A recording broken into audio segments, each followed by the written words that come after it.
It is the 6th of March 2025. Welcome to this week's edition of The Wrap.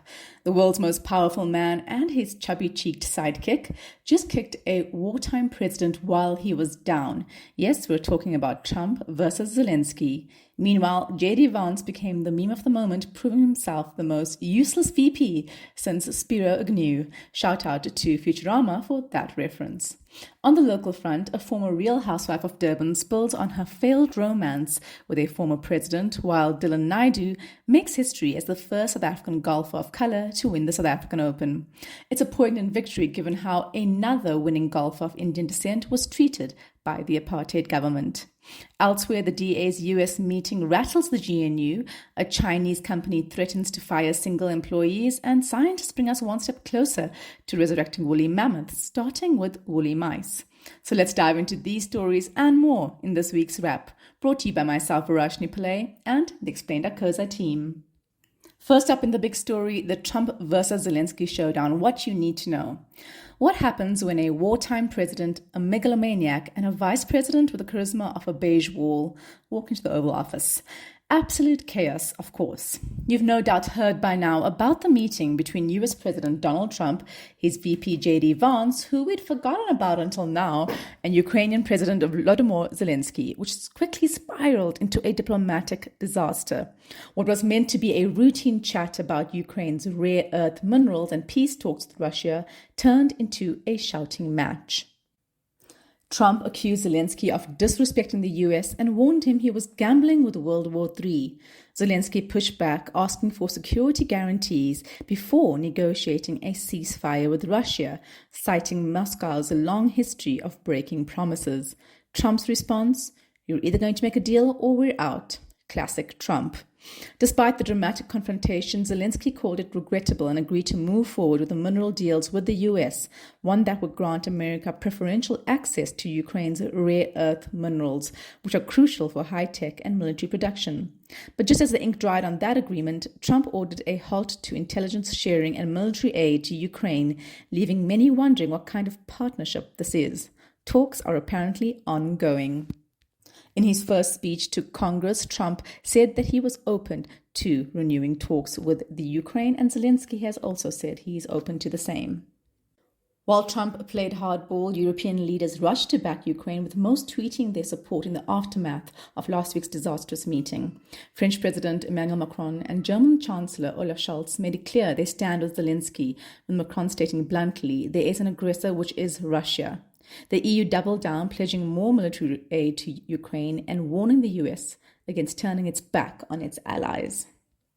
Adding fuel to the fire, Trump slapped hefty tariffs on Canada, Mexico, and China this past week. The EU was not impressed, calling the move a threat to global trade. Canada retaliated with its own tariffs, while China took the fight to the World Trade Organization.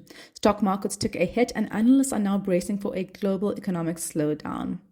And South Africa, Mzansi, usually Switzerland-level neutral on these issues, has finally invited Zelensky for a long overdue state visit. It's a big deal considering South Africa's tricky balancing act between Russia and the West. How our BRICS buddies in Moscow will react remains to be seen, but one thing's for sure, Ukraine's people are in an incredibly tough spot. On to the lighter side, this week's most memeable stories. From meme-worthy moments in politics to Joburg's road drama and reality TV tea, here's your catch-up on everything that had social media buzzing this week. Someone called Jar Jar Beef tweeted this week, "When is the fat JD Vance skin dropping?" If you scroll through X lately, you may have come across some surreal images of US Vice President JD Vance. His face has been looking rounder than usual, not because of a sudden diet change, but because the internet has declared a Photoshop war. It all started after Vance's remark during the White House meeting with Zelensky, which we told you about above, where he infamously said, "Have you ever said thank you once?" The public's response: blow up JD's face to moon-sized proportions and slap on captions like "please" and "thank you." The meme storm is still raging, and honestly at this point we're just waiting for an AI-generated music video featuring fat JD Vance. On local Twitter, a South African tweeted, "Oh, look at Johannesburg's fearless leader, Mayor Dada Morero, rolling out the red carpet for the G20 like a desperate prom date who only cleans their room when VIPs are coming over. Prioritizing G20 routes while the rest of Joburg's roads look like the surface of the moon." Nothing unites Joburgers like the shared experience of swerving potholes, but Mayor Dada's recently admitted that the city is prioritizing road and traffic light repairs along routes where international dignitaries will be traveling for the G20 summit only, plus associated events that South Africa is hosting this year. The backlash was so fierce that Morero had to backtrack in a radio interview, claiming it was all just a question of language and that the city is addressing all infrastructure issues. Yeah, right. Staying with local scandal, another South African tweeted, "When will an actual interviewer tell Letronko that she is a victim instead of fueling her delusion?" This tweet comes after award-winning TV presenter and reality star Nonkanyiso Letronko opened up like never before in the first episode of her new YouTube show. She took viewers down memory lane, recalling how she first met former President Jacob Zuma in 2011 at a function and how their relationship blossomed after he reached out to her weeks later. Letronko opened up about the challenges of being in a polygamous marriage, admitting that she was young and naive. Now the streets of X are debating whether she was really in love. Some pointed out the massive age gap between her and Zuma. She was just 18 years old when he started to pursue her, and 23 when she and the then 74-year-old former president started dating. We're all for speaking your truth, but given Zuma's general vibe towards women, it's giving ick. In business news, the GNU lives to see another day. With T-minus 6 days till Finance Minister Enoch Godongwana must deliver our country's 2025 national budget, our coalition government has finally reached an agreement. In a special meeting on Monday night, the GNU cabinet gave Finance Minister Godongwana the go-ahead to choose from a set of options for the budget. This was according to a statement issued by the ministry in the presidency on Monday night, without delving into what the options were. As we told you before, Godongwana was supposed to present the budget on the 19th of February, but that was derailed after the DA and other GNU members refused to back his plan for a 2 percentage point VAT hike, which would have taken VAT to 17%. So what might be the options that were presented to Godongwana to choose from? We don't know for sure, but the DA, SARS Commissioner Edward Kisveta, and Labour Federation Kusatu have come up with some really good proposals to plug the 60 billion rand hole in the fiscus without resorting to a VAT increase. These include a 50% cut in government advertising budgets, a 33% reduction in travel and catering expenses for government departments, a hiring freeze on non-essential public sector positions for 12 months, a national audit to eliminate ghost employees in the public sector, improving tax compliance from the current 63% to 67%, selling underutilized state-owned land and properties, which could raise at least 10 billion rand, according to the DA, and finally, a payment holiday for government contributions to the government employees' pension fund, which would free up more than 60 billion rand for the financial year 2025 to 2026. But the ANC has been pretty insistent on a VAT hike previously, saying critical government programs, including social grants and school nutrition schemes, will be in jeopardy otherwise. The Sunday Times even reported this past weekend that sources have said the party would ram through a 0.75% increase with the EFF's voting help in Parliament if the GNU refused to cooperate. But the EFF swiftly denied any such talks and has also been against VAT hikes. For now, we wait and see what Godongwana will present come March 12th. Read the full story on this on our website. In sports news, on a rain-soaked Sunday this past week at Durban Country Club, Dylan Naidoo etched his name into South African golf history. The 27-year-old claimed a dramatic playoff victory over England's Laurie Canter to win the 114th Investec South African Open, one of the oldest golf championships in the world. He became the first person of colour in South Africa to lift the prestigious trophy. After his pitch shot left him just 4 feet from the pin on the first playoff hole, he calmly rolled in the birdie putt to secure the biggest win of his career. Naidoo said on Sunday, it feels like a dream, still trying to process the magnitude of his achievement. The symbolism of Naidoo's win was not lost on anyone. He triumphed at Durban Country Club, the same course where, in 1963, Susanka Papua Sugalam became the first player of colour to win a professional golf tournament in South Africa. Sugalam, of Indian heritage, famously received his 1963 Natal Open trophy outside the clubhouse in the rain because apartheid laws forbade him from entering. Within a year of that victory, he was banned from playing golf by the government. The apartheid government even withdrew the golfer's passport. Now, decades later, Naidoo stood in the same place holding a trophy. Sugalam's career was stolen from him, but his legacy lived on. Naidoo said, for what this means in terms of Papua Sugalam and him having won the Natal Open here, it's incredible. I feel like he was with me here today. With Durban's large Indian community, Naidoo was the crowd favorite all week. When the rain finally cleared, the crowds came. They filled the grandstands, they lined the fairways, and they roared as Naidoo stepped onto the 18th tee. For Naidoo, the journey's only beginning. His win secured him a DP World Tour card. Up next is the Joburg Open, another chance to build on this momentum. But no matter what comes, from Papuas to Naidoo, the story of South African golf has a new, inspiring chapter. Back to politics, the DA is back this week from a trip to Washington, D.C., with DA MPs Emma Powell and Andrew Whitfield meeting key U.S. policymakers.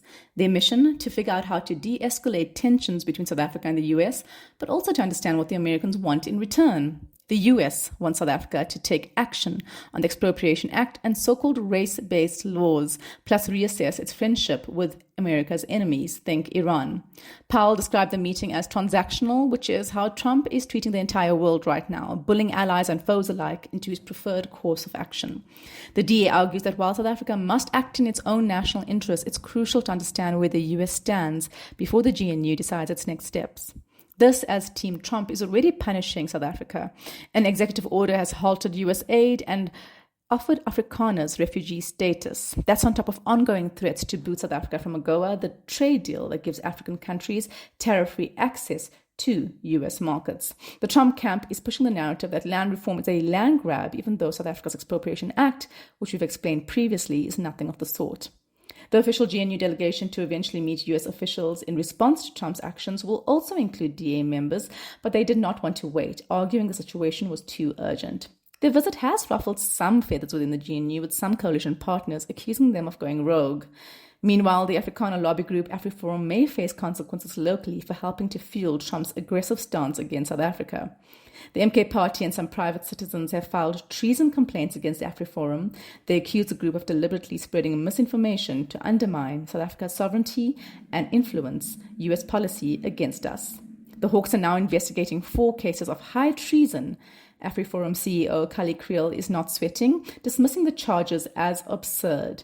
Meanwhile, social media conspiracy theories are running wild, with some claiming that the government is using state machinery to target Afrikaners.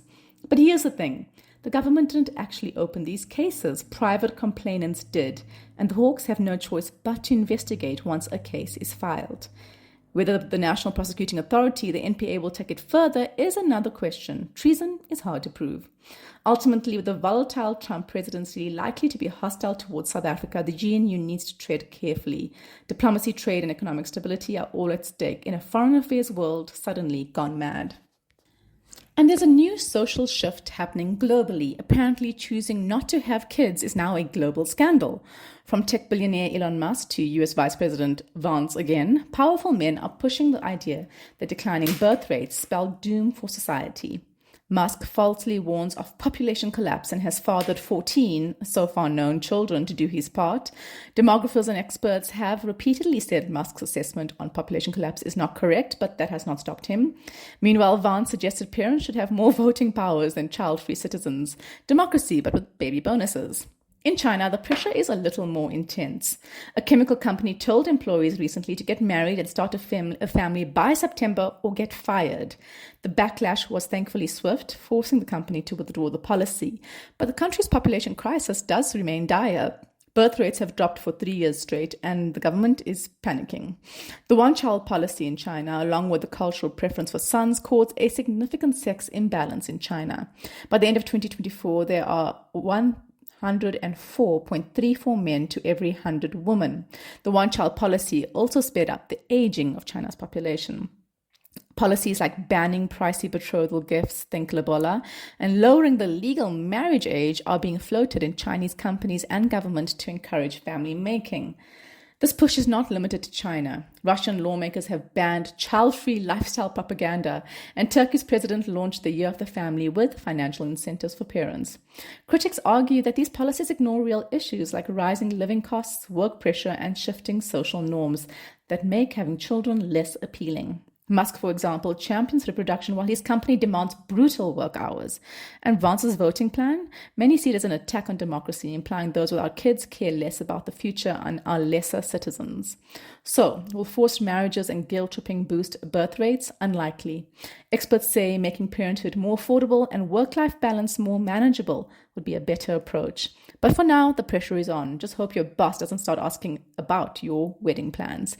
Read our full story on the website. In court news, the chilling trial into the disappearance of 7-year-old Jocelyn Smith is underway in the Western Cape High Court, shining a harsh light on South Africa's spiraling kidnapping epidemic.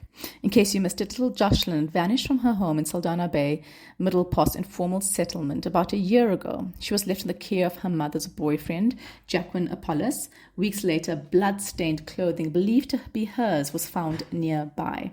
Her mother, Rachel Kelly Smith, now stands accused of kidnapping and human trafficking alongside Apollos and Stefano van Ryn. A fourth accused, Laurencio Lombard, has since flipped, turning state witness. Another initial suspect, Sangoma Pumza Seqada, had her charges dropped due to lack of evidence and has since gone into hiding. The accused have pleaded not guilty, but the state has made damning claims. Prosecutor Aradna Hiraman alleges that Jocelyn's mother was in on a plan to sell her daughter. According to Lombard, Kelly was seen talking to an unknown woman in a white car the day before Jocelyn disappeared. Allegedly, she received something from the woman in the car. Later that day, Kelly, Apollos, and Van Ryn reportedly discussed how they'd split the money.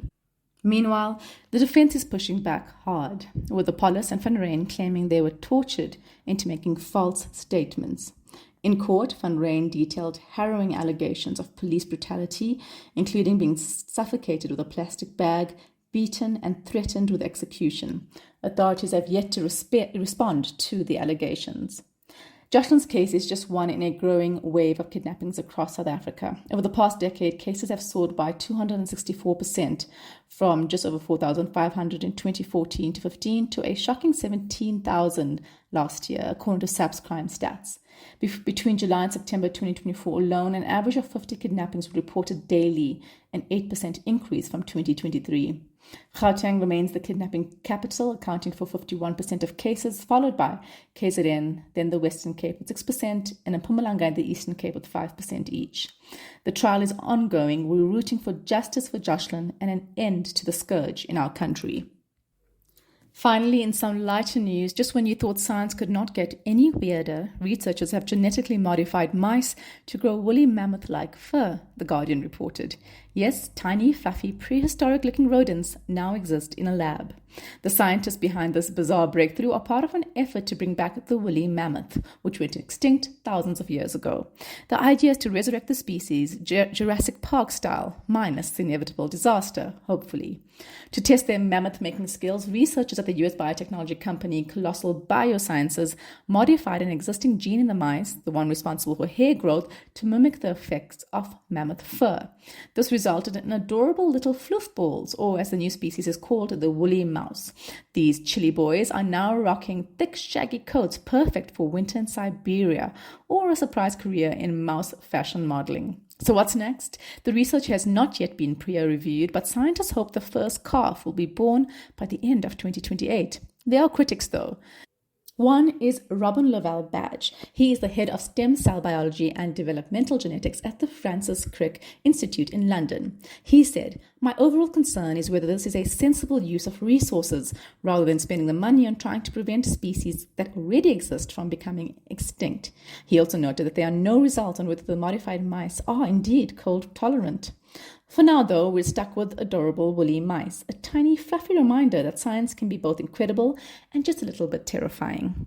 That's it from us at The Wrap, an award-winning product of Explain.coza. Simple news summaries for busy people. Remember to share the love. Tell your friends to sign up at explain.coza/subscribe. Till next time, goodbye from the team.